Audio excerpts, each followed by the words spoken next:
Hi, my name is Dr. Joe Dispenza. You have one of two choices. Now listen, nothing wrong with feeling frustrated. Nothing wrong with feeling sad. Emotions are not bad. They're the end product of past experiences. And we can remember experiences better because we can remember how we feel. But when you have a reaction to someone or something in your life, there's a refractory period of chemicals that are created. There is an alteration in your chemistry. And if you don't know how to control that refractory period, and you allow it to linger for hours or days, that's called a mood. A mood is one long emotional reaction. If you keep that refractory period going for weeks or months, that's called a temperament. So I say, why are you so frustrated? Well, I lost everything 6 months ago, and I'm living by the same emotional reaction. If you keep that emotional reaction going for years on end, that's called a personality trait. So most people's personalities are defined by the emotions that they memorized. And so you would say, why are you so frustrated? Well, I'm frustrated because I lost everything 9 months ago, or 2 years ago, or 5 years ago. Now, purely from an objective standpoint, what that means is I was altered in some way because I lost everything, and I haven't been able to change for the last 2 years. As a matter of fact, my frustration keeps me connected to my past. Now, shortening refractory period of your emotional reaction is emotional intelligence. A great thing to teach children. But if a person's going to live in frustration and that is their identity, and then they're going to tell the story of how they lost everything within that emotion, then they're firing and wiring the same circuits in their brain and emotionally conditioning their body to more frustration. And their identity now is connected to the past. Now, they will never create a new future holding on to those emotions of the past. Now,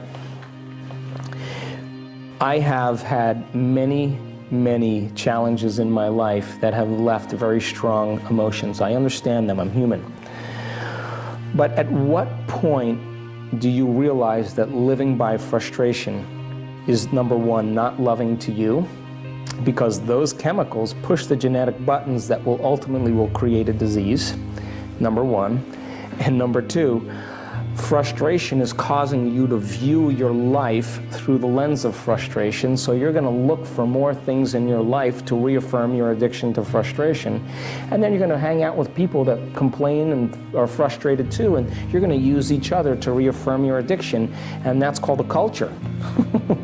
So then there comes a moment where a person finally says enough, and they say, no more. And they begin to look at how they think. They begin to pay attention to how they're feeling. They begin to become conscious of how they're behaving when they're in that state. And if you're observing those states of mind and body, it means you're no longer the automatic program. You're the consciousness now observing the program, and that's when you begin to objectify your subjective self. You're the observer of the self, which means you're no longer the addiction or the biology, the program that you're rooted in. Every great person in history knew this. We go to movies to watch people overcome insurmountable odds because we secretly believe in our own greatness. So whether I'm talking to a CEO of a company, or to a prison inmate, or the janitor that's sweeping the floor in a school, everybody secretly believes in their own greatness. And when you realize that that frustration is keeping you anchored to the past, and you realize that there's a whole lot of future for you to create, when you can really reason that in your mind, you'll say, what is this frustration worth to me? And when you begin to break free of it, you will be liberated and new opportunities will come into your life. So again, study the knowledge that shows you that there are future possibilities. Nelson Mandela, he had a whole lot of reasons to hate. He had a whole lot of reasons to be frustrated. Had a whole lot of reasons to be judgmental. 27 years in prison, sooner or later he realized, I got to be creative here. You know, first 10 years of his life, he said, I'm never going to get out of here. I'm never going to get out of here. I'm never going to get out of here. And he was creating the emotions of hatred and anger. He's looking outside his prison after 10 years. And he said his heart spoke to him. And all of a sudden, it said, maybe you could get out of here. What if you could get out of here? And he started thinking, how could I get out of here? How could I get out of here? Asked the frontal lobe question.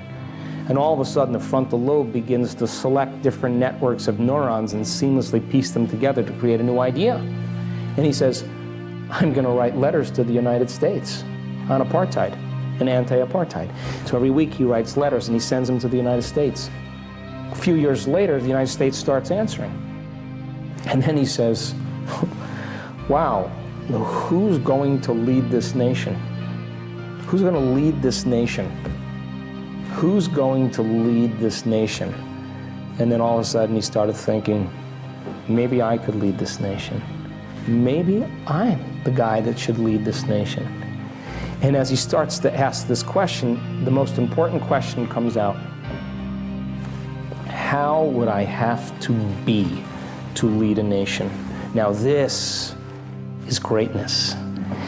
And he transmuted his hatred into kindness. He took his judgment and turned it into compassion. He took his bitterness and turned it into unlimited mind. He walks out of that prison 27 years later. He gets to lead a nation. And so we are defined by our adversity. We are literally defined by our adversity. And if you can't take a past experience and transmute that emotion into wisdom, then you will never evolve in one lifetime. So there are people in the world that have it harder than us, that confront adversity every single day. And if you can't see that your frustration is still keeping you to the past, then you will only create more of the past.